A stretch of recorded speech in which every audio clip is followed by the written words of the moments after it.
Hey friends, welcome back to the channel. Last time we talked about how LLMs like GPT-5 handle context, rebuild meaning on the spot, and seem to think deeply without actually thinking.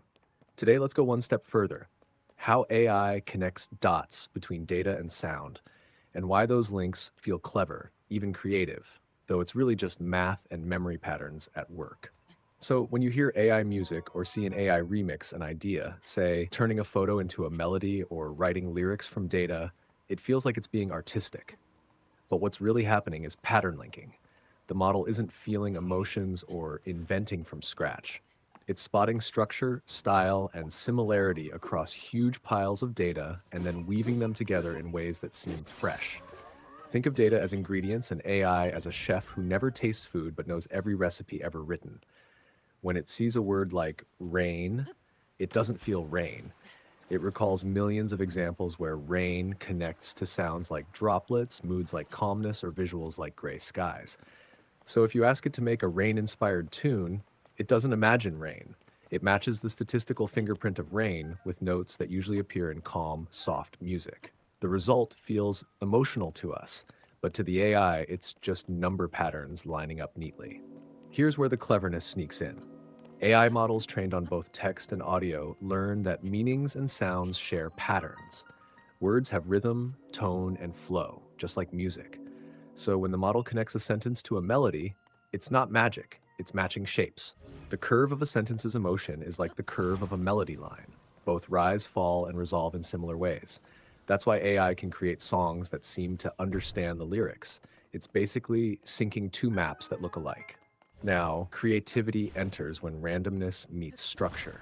The AI knows what usually comes next, but it also has a small chance of choosing something unexpected.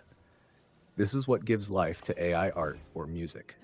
It's like when a student, instead of following a formula word for word, adds a twist that still fits the rule. Those surprises feel creative, but they're the result of probability, not imagination. When linking data to sound, the AI doesn't think like, what will sound good here? It calculates what combination of frequencies or tokens have the highest chance of fitting this context. In plain words, it's guessing with guidance. And because it's trained on so many examples, from Bollywood songs to Beethoven, it's guessing really, really well. Another reason it feels creative is cross-domain association. The AI doesn't just learn from one kind of data, it learns how images, sounds, and text interact. For example, the sound of ocean waves often appears with words like calm, blue, or vacation.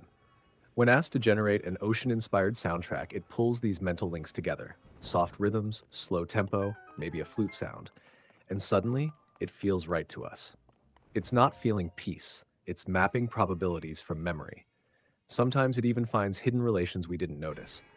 For instance, if you train it on both language and sound, it might realize that certain phonetic tones like shish or oo often appear in soothing contexts. So, when creating calming audio, it uses those frequencies more.